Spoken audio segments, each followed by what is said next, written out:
ಮಾನವ ವನ್ಯಜೀವಿ ಸಂಘರ್ಷ ತಡೆಗೆ ಹೊಸ ಪ್ರಯೋಗಗಳನ್ನು ಮಾಡಲಾಗುತ್ತಿದ್ದು, ನಾಗರಹೊಳೆಯ ವ್ಯಾಪ್ತಿಯಲ್ಲಿ ಪ್ರಾಯೋಗಿಕವಾಗಿ ಚೈನ್ ಲಿಂಕ್ ಮೆಶ್ ಅಳವಡಿಸಲಾಗುತ್ತಿದೆ. ತಾಲೂಕಿನ ನಾಗರಹೊಳೆ ಹುಲಿ ಸಂರಕ್ಷಿತ ಪ್ರದೇಶದ ಅಂತರಸಂತೆ ವಲಯದ ದಮ್ಮನಕಟ್ಟೆ ಗೇಟ್ ಬಳಿ ಚೈನ್ ಲಿಂಕ್ ಮೆಶ್ ಅಳವಡಿಕೆಗೆ ಚಾಲನೆ ನೀಡಿ ಮಾತನಾಡಿದ ಶಾಸಕ ಅನಿಲ್ ಚಿಕ್ಕಮಾದು, ಇದು ಯಶಸ್ವಿಯಾದರೆ ನಮ್ಮ ಭಾಗದ ಸುಮಾರು 120 ಕಿಲೋಮೀಟರ್ ರೈಲ್ವೆ ಕಂಬಿ ಬ್ಯಾರಿಗೇಡ್ಗೆ ಚೈನ್ ಲಿಂಕ್ ಮೆಶ್ ಅಳವಡಿಸಲು ಸರ್ಕಾರಕ್ಕೆ ಮನವಿ ಮಾಡಲಾಗುವುದು. ಸದ್ಯ ನಾಗರಹೊಳೆಯಲ್ಲಿ 13 ಕಿಲೋಮೀಟರ್ ವ್ಯಾಪ್ತಿಗೆ ಪ್ರಾಯೋಗಿಕವಾಗಿ ಅಳವಡಿಸಲಾಗುತ್ತಿದ್ದು, ಇದು ಯಶಸ್ವಿಯಾದರೆ ಮತ್ತಷ್ಟು ವಿಸ್ತರಿಸಿ 10 ಅಡಿ ಎತ್ತರಕ್ಕೆ ಏರಿಸಿ ಅಳವಡಿಸಲಾಗುವುದು ಹಾಗೂ ನಾಗರಹೊಳೆ ಅರಣ್ಯ ಇಲಾಖೆಯ ಎಸಿಎಫ್ ಮಧು ಹಾಗೂ ಆರ್ಎಫ್ಒ ಸಿದ್ದರಾಜು ಅವರ ತಂಡ ಉತ್ತಮವಾಗಿ ಕೆಲಸ ಮಾಡುತ್ತಿದೆ. ಈಗಾಗಲೇ ನಾಗರಹೊಳೆಯಲ್ಲಿ ಸರ್ಕಾರದ ಅನುದಾನವಲ್ಲದೆ ಖಾಸಗಿ ಸಂಸ್ಥೆಯ ಡಾಕ್ಟರ್ ಶ್ರೀಧರ್ ಅವರ ಸಹಕಾರದೊಂದಿಗೆ ಅರಣ್ಯ ಗಡಿ ಭಾಗಕ್ಕೆ ಚೈನ್ ಲಿಂಕ್ ಮೆಶ್ ಅಳವಡಿಸುವ ಮೂಲಕ ಹುಲಿ, ಜಿಂಕೆ, ಕಾಡು ಹಂದಿಗಳ ಹಾವಳಿಯನ್ನು ತಗ್ಗಿಸಲು ಮುಂದಾಗಿರುವುದು ನಿಜಕ್ಕೂ ಉತ್ತಮ ಕೆಲಸ ಎಂದರು. ಬಳಿಕ ಕರ್ನಾಟಕ ರಾಜ್ಯ ರೈತ ಕಲ್ಯಾಣ ಸಂಘದ ರಾಜ್ಯ ಅಧ್ಯಕ್ಷ ಚಂದನ್ ಗೌಡ ಮಾತನಾಡಿ, ಹುಲಿ ದಾಳಿಗೆ ತಾಲೂಕಿನಲ್ಲಿ 3 ರೈತರು ಬಲಿಯಾಗಿದ್ದಾರೆ. ಇದಕ್ಕೆ ಅರಣ್ಯ ಇಲಾಖೆಯೇ ಹೊಣೆಯಾಗಿತ್ತು. ಈಗ ಅದೇ ಇಲಾಖೆ ತನ್ನ ಜವಾಬ್ದಾರಿಯನ್ನು ಹಾಗೂ ಮಾನದಂಡಗಳನ್ನು ಎತ್ತಿ ಹಿಡಿಯಲು ಮುಂದಾಗಿದ್ದು, ಆರ್ಎಫ್ಒ ಸಿದ್ದರಾಜು ಹಾಗೂ ಎಸಿಎಫ್ ಮಧು ಅವರು ಉತ್ತಮ ಕೆಲಸ ಮಾಡಿದ್ದಾರೆ. ತಾವೇ ದಾನಿಗಳನ್ನು ಹುಡುಕಿ ಅರಣ್ಯದ ಗಡಿಗೆ ಚೈನ್ ಲಿಂಕ್ ಮೆಶ್ ಅಳವಡಿಸಿದ್ದಾರೆ. ನಿಜಕ್ಕೂ ಇದು ಒಂದು ಉತ್ತಮ ಪ್ರಯೋಗವಾಗಲಿದೆ ಎಂಬುದು ನನ್ನ ಅನಿಸಿಕೆ. ರೈತರ ಸಂಕಷ್ಟಕ್ಕೆ ಸ್ಪಂದಿಸಿ ಉತ್ತಮ ಕೊಡುಗೆ ನೀಡಿದ ಶ್ರೀಧರ್ ಅವರಿಗೂ ಅನ್ನದಾತರ ಪರವಾಗಿ ಧನ್ಯವಾದ ತಿಳಿಸುತ್ತೇನೆ ಎಂದರು. ಏನು ವನ್ಯಜೀವಿ ಸಂಘರ್ಷಣ ತಡೆಯಲು ಒಂದು ವಿನೂತವಾದಂಥ ಕಾರ್ಯಕ್ರಮ ಮಾಡಬೇಕು ಅಂತಲೂ ಕೂಡ ನಾವೆಲ್ಲರೂ ಕೂಡ ಹಮ್ಮಿಕೊಂಡಿದ್ದು, ನನಗೆ ಭಾಳ ಖುಷಿ ಆಗ್ತದೆ. ಚಂದನ್ ಸರ್ ಅವರು ಏನು ಹಿಂದೆಲ್ಲ ಸಫಾರಿಗೆ ಬರ್ತಿದ್ರು, ಯಾಕೆ ಸಫಾರಿ ನಿಲ್ತು ಅಂತ ಕೇಳಿದಂಥ ಸಂದರ್ಭದಲ್ಲಿ ಏನು ಮಾನವ ಮತ್ತು ಹುಲಿ ದಾಳಿಯಿಂದ 3 ಜನ ರೈತರು ಮೃತಪಟ್ಟಿರ್ತಕ್ಕಂಥದ್ದನ್ನ ಅವರು ಗಮನದಲ್ಲಿ ಇಟ್ಕೊಂಡು ನಾನೇ ಸ್ವತಃ ಸ್ಪಾನ್ಸರ್ ಮಾಡ್ತೀನಿ ಅಂತ ಹೇಳಿ ಒಂದು ಸರ್ಕಾರದ ಜೊತೆಗೆ ಕೈ ಜೋಡಿಸಿ ಇವತ್ತು ಚಂದನ್ ಸರ್ ಅವರು ನಮ್ಮ ತಾಲೂಕಿಗೆ, ವಿಶೇಷವಾಗಿ ನಾಗರಹೊಳೆಯ ಅರಣ್ಯ ವ್ಯಾಪಕಕ್ಕೆ ಒಂದು ಜಾಲರಿ ಮೆಸ್ ಇವತ್ತು ಸುಮಾರು 5 ಕಿಲೋಮೀಟರ್ ವ್ಯಾಪ್ತಿಗೆ ಅವ್ರು ಮಾಡಿಕೊಟ್ಟಿದ್ದಾರೆ. ಅವರಿಗೆ ತಾಲೂಕಿನ ಜನತೆಯ ಪರವಾಗಿ ಮತ್ತು ಸರ್ಕಾರದ ಪರವಾಗಿ ಅವರಿಗೆ ಹೃತ್ಪೂರ್ವಕ ಧನ್ಯವಾದಗಳು, ಅಭಿನಂದನೆಗಳನ್ನು ಕೂಡ ನಾನು ವೈಯಕ್ತಿಕವಾಗಿ ಹೇಳ್ತೀನಿ. ಜೊತೆಗೆ ವಿನೂತನ ಕಾರ್ಯಕ್ರಮಗಳು, ಒಂದು ಟೀಮ್ ಈ ನಾಗರಹೊಳೆ ಭಾಗದಲ್ಲಿ ಮಧು ಸರ್, ಎಸಿಎಫ್ ಅವರು, ಸಿದ್ದರಾಜು ಅವರು, ಒಂದು ಟೀಮು ಯಂಗ್ಸ್ಟರ್ಸ್ ಟೀಮ್ಸ್ಗಳು ಭಾಳಷ್ಟು ನಮಗೆ ಕೋಆಪ್ರೇಟ್ ಮಾಡ್ತಿರ್ತಕ್ಕಂಥದ್ದು ಭಾಳ ವಿಶೇಷತೆ. ತಮ್ಮೆಲ್ಲರೂ ಕೂಡ ಗೊತ್ತಿರೋಗೆ ಹಿಂದೆ ಸಿದ್ದರಾಜು ಅವರು ಆರ್ಎಫ್ ಆಗಿ ಉತ್ತಮವಾಗಿ ಸೇವೆಯನ್ನು ಮಾಡ್ತಿದ್ರು. ಅದೇ ರೀತಿ ಮಧು ಸರ್ ಕೂಡ ಉತ್ತಮವಾದಂಥ ಎಸಿಎಫ್, ಇವತ್ತು ಎಸಿಎಫ್ ಆಗಿ ಅವರು ಕೂಡ ಈ ತಾಲೂಕಿನವರೇ ಆಗಿರೋದ್ರಿಂದ ಈ ತಾಲೂಕಿನ ಜನತೆಯ ರೈತರ ಕಷ್ಟವನ್ನು ತಿಳಿದುಕೊಂಡು ಅನೇಕ ಜನ ರೈತರು ಮುಖಂಡರುಗಳು ಭಾಳಷ್ಟು ನಮಗೆ ಬೇಡಿಕೆಗಳನ್ನ ಇಟ್ಟಿದ್ರು. ಹಿಂದೆ ಸಂದರ್ಭದಲ್ಲಿ ಇಲ್ಲಿ ಜಾಲರಿ ಮೆಸ್ ಆಗಬೇಕು, ಹಿಂದೆಯಿಂದ ನಮ್ಮ ಜಮೀನುಗಳಿಗೆ ಹಂದಿಗಳು ಬರ್ತದೆ, ಜಿಂಕೆಗಳು ಬರ್ತದೆ, ಎಲ್ಲ ಮೇಯ್ತದೆ ಅಂತಲೂ ಕೂಡ ಹೇಳ್ತಿದ್ರು. ಅದರಿಂದ ನಾನು ಹಿಂದೆ ಸರ್ಕಾರಕ್ಕೂ ಕೂಡ ನಾನು ಮನವಿ ಮಾಡಿದೆ, ರೈಲ್ವೆ ಬ್ಯಾರಿಗೇಟ್ ಹಾಕಬೇಕು ಅನ್ನೋದು ಕೂಡ ಮನವಿ ಮಾಡಿ ಸುಮಾರು ನಾನು ಹಿಂದೆ ಶಾಸಕನಾದಂಥ ಸಂದರ್ಭದಲ್ಲಿ ಸುಮಾರು 35 ಕಿಲೋಮೀಟ್ರು ನಾಗರಹೊಳೆ ಮತ್ತು ಬಂಡೀಪುರ ಎರಡೂ ಸೇರಿ ಅಲ್ಲಿ ರೈಲ್ವೆ ಬ್ಯಾರಿಗೇಟ್ನ ಸರ್ಕಾರದ ವತಿಯಿಂದ ಮಾಡಿಸ್ದೆ.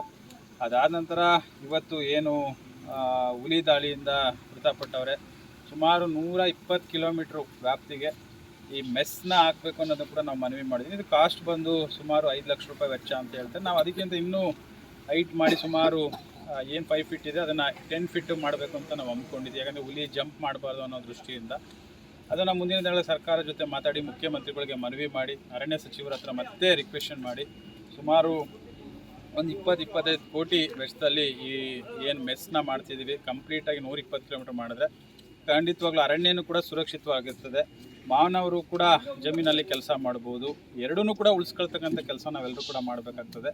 ಅದರಿಂದ ಈ ಸಂದರ್ಭದಲ್ಲಿ ಮತ್ತೊಮ್ಮೆ ಅರಣ್ಯ ಇಲಾಖೆಯವರಿಗೆ ನಾನು ಸೂಚಿಸೋದಿಷ್ಟೇ, ಯಾವುದೇ ರೀತಿ ಇನ್ನೊಂದು ಘಟನೆ ಆಗಬಾರ್ದು ಅನ್ನೋದನ್ನು ಕೂಡ ಅವ್ರಿಗೆ ನಾನು ತಿಳಿಸ್ತಾ, ಅವ್ರಿಗೂ ಕೂಡ ಭಾಳಷ್ಟು ಕಳೆದ 2 ತಿಂಗಳಿಂದನೂ ಕೂಡ ಹುಲಿ ಕಾರ್ಯಾಚರಣೆಯಲ್ಲಿ ಸುಮಾರು ಜನ ಅವ್ರಿಗೂ ಕೂಡ ಏಟಾಗಿದೆ.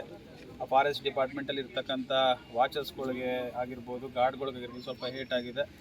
ಅವರು ಕೂಡ 10 ಹುಲಿಗಳನ್ನ ಸೆರೆ ಇಡ್ತಕ್ಕಂಥ ಕೆಲಸವನ್ನು ಪ್ರಾಮಾಣಿಕವಾಗಿ ಮಾಡಿದ್ದಾರೆ. ಅವರು ಕೂಡ ಈ ಸಂದರ್ಭದಲ್ಲಿ ವೈಯಕ್ತಿಕವಾಗಿ ಸರ್ಕಾರದ ವತಿಯಿಂದ ಅವರಿಗೆ ಧನ್ಯವಾದಗಳು, ತಾಲೂಕಿನ ಪರವಾಗಿ ಧನ್ಯವಾದಗಳನ್ನು ತಿಳಿಸ್ತೀನಿ. ಇನ್ನೊಂದು 8-10 ಹುಲಿ ಆಚೆ ಇದರ ಮಾಹಿತಿ ಕೂಡ ಬೆಳಗ್ಗೆ ಪೇಪರಲ್ಲಿ ಕೂಡ ನಾನು ಓದಿದ್ದೀನಿ. ಅದನ್ನು ಕೂಡ ಅದು ಹೊರಗಡೆ ಬಡದೇ ರೀತಿ ತಡೆ ಮಾಡಬೇಕು ಅಂತಲೂ ಕೂಡ ಹೇಳಿದ್ದೀವಿ. ಈಗ ಮೊನ್ನೆ ಕೂಡ ಸೋಗಳ್ಳಿ ಭಾಗದಲ್ಲಿ ಓಡಾಡ್ತಿತ್ತು, ಯಗಡಾಪುರ ಭಾಗದಲ್ಲಿ ಓಡ್ತಿತ್ತು, ಕೋಟೆ ಟೌನಲ್ಲಿ ಓಡಾಡ್ತಿತ್ತು ಅನ್ನೋದು ಮಾಹಿತಿ ಕೂಡ ಜನರು ಭಾಳ ಆತಂಕದಲ್ಲಿದ್ದಾರೆ. ಅದನ್ನು ಆತಂಕವನ್ನು ನಾವು ಯಾವ ರೀತಿ ಅವ್ರಿಗೆ ಧೈರ್ಯ ತುಂಬಬೇಕು ಅನ್ನೋದನ್ನು ಕೂಡ ಅರಣ್ಯ ಇಲಾಖೆಯವರು ಹೇಳಬೇಕಾಗ್ತದೆ. ಯಾಕಂದರೆ ಜಮೀನಿಗೆ ಹೋದಂಥ ಸಂದರ್ಭದಲ್ಲಿ 4-5 ಜನ ರೈತರು ಒಟ್ಟಿಗೆ ಹೋಗಬೇಕು, ಒಬ್ಬೊಬ್ಬರು ಯಾರು ಓಡಾಡಬೇಡಿದೆ ಅನ್ನೋ ಅರಿವು ಮೂಡಿಸಿದ್ದೀರಿ. ಜೊತೆಗೆ ಕೈಯಲ್ಲಿ ಒಂದು ಕಡ್ಡಿ ಇಟ್ಕೊಂಡು ಕೆಲಸ ಮಾಡಿ ಅನ್ನೋದನ್ನ ಕೂಡ ಹೇಳ್ತಾ ಇದ್ದೀರಿ. ಅದೆಲ್ಲವನ್ನು ಕೂಡ ಹಮ್ಮಿಕೊಂಡು ಮುಂದಿನ ದಿನಗಳಲ್ಲಿ ಡಿಸೆಂಬರ್ ತಿಂಗಳಲ್ಲಿ ಬೆಳಗಾಮಲ್ಲಿ ಅಧಿವೇಶನ ನಡೀತದೆ. ಅಧಿವೇಶನದಲ್ಲೂ ಕೂಡ ಕೂತು ನಮ್ಮ ತಾಲೂಕಿನಲ್ಲಿ ಏನು ಹುಲಿಯಿಂದ ಮೃತಪಟ್ಟಿದ್ದಾರೆ ಅವ್ರ ಬಗ್ಗೆನೂ ಕೂಡ ನಾವು ಚರ್ಚೆಯನ್ನು ಮಾಡಿ, ಜೊತೆಗೆ ನಮ್ಮ ತಾಲೂಕಿಗೆ ಏನೇನು ಅಭಿವೃದ್ಧಿಗಳ ಕಾರ್ಯಕ್ರಮಗಳನ್ನ ಕೈಗೆತ್ತಿಕೋಬೇಕು, ವಿಶೇಷವಾಗಿ ರೈಲ್ವೆ ಬ್ಯಾರಿಕೇಡ್ ಬಗ್ಗೆ ಮತ್ತು ಮೆಸ್ ಬಗ್ಗೆ ಅದ್ರ ಬಗ್ಗೆ ಸದನದಲ್ಲಿ ಸರ್ಕಾರ ಗಮನ ಸೆಳೆಯೋಕ್ಕೆ ನಾನು ಕೂಡ ಇಚ್ಛೆ ಪಡ್ತೀನಿ. ಅದರಿಂದ ಮುಂದಿನ ದಿನಗಳಲ್ಲಿ ರೈತರ ಸುರಕ್ಷೆ ಮತ್ತು ಏನು ಅರಣ್ಯ ಕೂಡ ಸುರಕ್ಷೆ ಆಗೋ ದೃಷ್ಟಿಯಲ್ಲಿ ನಾವೆಲ್ಲ ರೈತರ ಮುಖಂಡಗಳು ಸೇರಿ ಒಗ್ಗಟ್ಟಾಗಿ ನಾವು ಕೆಲಸ ಮಾಡಬೇಕು. ಸರ್ ಪರಮೇಶ್ವರ್ ಸರ್ ಹೇಳಿದೆ, ಇತಿಹಾಸದ ಪುಟಗಳನ್ನು ತೆರೆದು ನೋಡಿದರೆ ಈ ಮಾನವ ಮತ್ತು ಪ್ರಾಣಿ ಸಂಘರ್ಷ ಭಾಳ ಸೂಕ್ಷ್ಮವಾಗಿದ್ದು ಮತ್ತು ಭಾಳ ತೀಕ್ಷ್ಣವಾಗಿದ್ದು.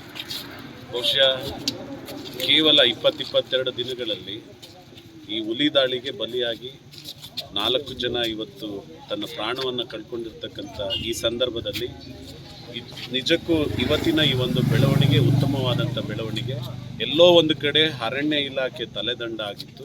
ಇವತ್ತು ಅರಣ್ಯ ಇಲಾಖೆಯ ಒಂದಷ್ಟು ವಿಚಾರಗಳನ್ನು ಮತ್ತು ಅರಣ್ಯ ಇಲಾಖೆಗಿರ್ತಕ್ಕಂಥ ಮಾನದಂಡಗಳನ್ನು ಎತ್ತಿ ಹಿಡಿಯುವಂಥ ನಿಟ್ಟಿನಲ್ಲಿ ಇವತ್ತು ನಿಜಕ್ಕೂ ನಮ್ಮ ಈ ನಾಗರಹೊಳೆ ವಿಭಾಗದ ವ್ಯಾಪ್ತಿಗೆ ಸಂಬಂಧಪಟ್ಟಂಥ DRF ಆದಂಥ ಸಿದ್ದರಾಜ್ ಅವರು, ಹಾಗೆ ACF ಆದಂಥ RF ಆದಂಥ ಸಿದ್ದರಾಜ್ ಅವರು, ಹಾಗೆ ACF ಆದಂಥ ಮಧು ಅವರು ನಿಜಕ್ಕೂ ಮನ್ಸು ಮಾಡಿದರೆ ನಾವೇನು ಬೇಕಾದ್ರೂ ಮಾಡ್ಬೋದು, ಸರ್ಕಾರನೇ ಬೇಕಿಲ್ಲ ಅನ್ನೋ ಒಂದು ರೀತಿಯಲ್ಲಿ ಒಂದು ಉತ್ತಮವಾದಂಥ ಬೆಳವಣಿಗೆಯನ್ನು ದಾನಿಗಳಾದಂಥ ಶ್ರೀಯುತ ಡಾಕ್ಟರ್ ಶ್ರೀಧರ್ ಅವರು ಇವತ್ತು ಭಾಳ ಒಂದು ಮನುಕುಲಕ್ಕೆ ಒಂದು ಉತ್ತಮವಾದಂಥ ಮಾದರಿಯ ವ್ಯಕ್ತಿತ್ವ ಅಂದರೂ ತಪ್ಪಾಗಲಾರ್ದು.